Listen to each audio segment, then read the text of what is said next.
welcome back to my channel, guys. Today we're making stuffed cornbread. Others call it Mexican cornbread, but because I'm stuffing it pretty much with everything plus my foot, we're just gonna call it stuffed. I have some Jiffy cornbread mixture here. You can use whatever brand of cornbread you would like. If you're feeling fancy, you can even make your own from scratch, but as you can see, I'm pretty simple right now, using a whole bunch of canned and boxed products for this recipe.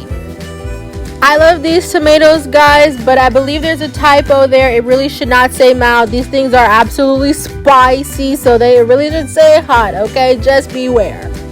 And I'm doing something different. I usually make my own rice, but I wanted some yellow rice. Didn't feel like doing all of that, so I chose this random rice here. We'll see how it turns out. I'll let you know.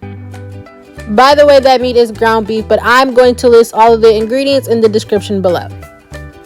Okay, on a medium heat, I'm gonna go ahead and get that ground beef cooking, sizzling and whatnot, from pink to brown. That's how we like it. Also, you may have noticed I started off with a dry pan, no oil, because beef produces its own oil. If you're going with a ground turkey, that stuff is kind of dry, so you do need some oil for that. But for beef, you don't need anything else. Alright, so we are going to set it aside for now. Don't worry, we're going to show us some TLC a little bit later, and I promise you we are going to season that meat. Do not worry.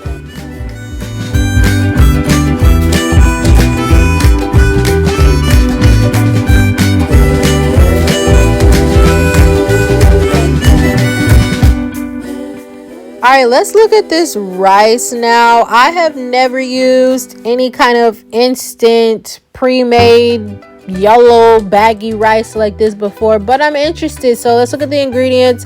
It's saying 1 tablespoon of olive oil, also with 1 1/3 cup of water. So that's what we're going to do now, and then we need to bring that to a boil.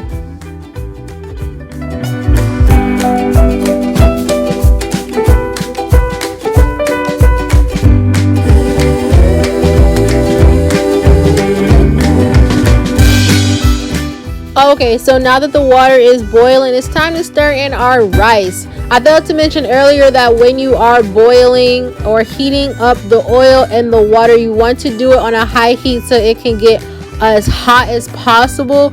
But once we put the rice in, you want to take that heat from high to low. We don't want to overcook or burn our rice. And then also, whatever you're cooking the rice in, whether it's a pot or a pan, go ahead and just cover it up with the lid.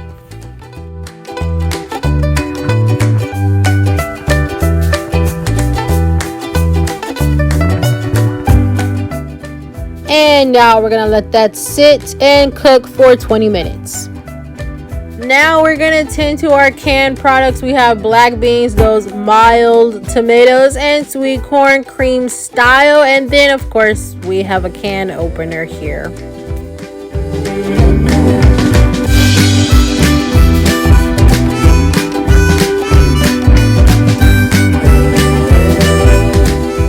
Now that those are open, just set them aside. Let's go ahead and season. We're going to use some simple taco seasoning, hot and spicy mix here.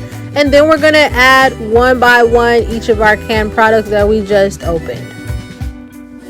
You can add as much or as little juice from the cans as you would like. If you're like me and you like sauciness and juiciness, I would say add as much as possible, just because if you are dealing with leftovers, if you reheat it, whether in the microwave or in the oven, it will dry the juice out. So to kind of keep the moisture, just add as much liquid as you can.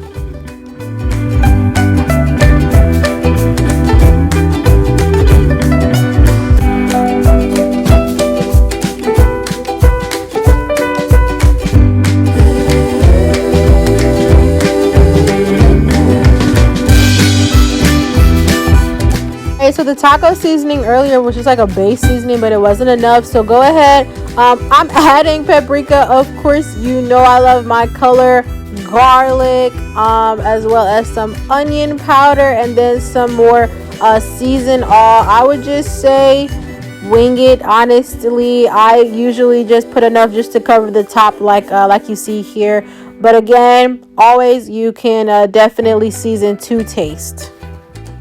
However, I do know that some people do depend on measurements, so 2 to 3 teaspoons of each. Let's look at this rice though. I was so not happy with how it turned out. I did everything it told me to do.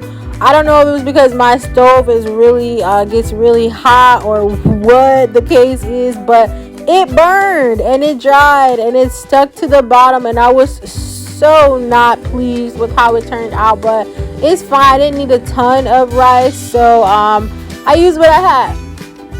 Anyway, there's a first to everything. This will also be my last to trying that. I'll just make my own rice in the future.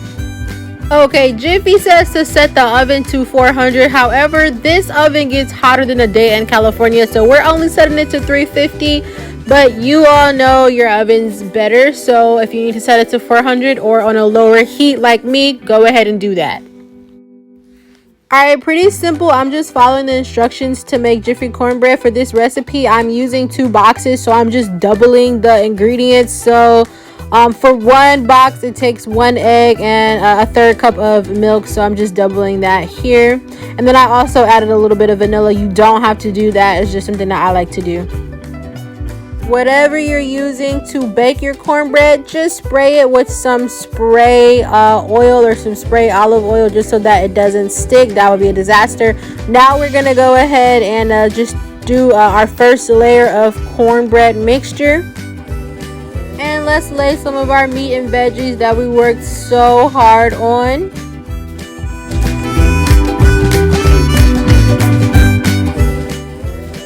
Alright, we're gonna put some cheddar cheese here. You can use a lot or a little. It's totally up to you as to how much you want to use.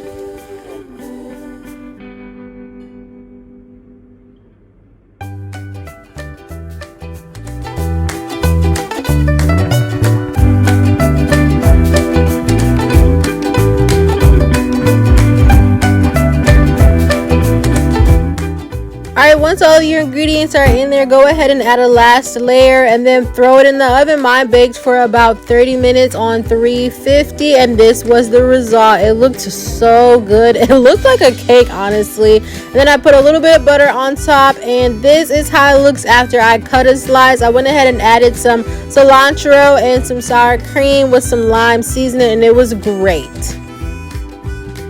Y'all, look at that. It is so cute.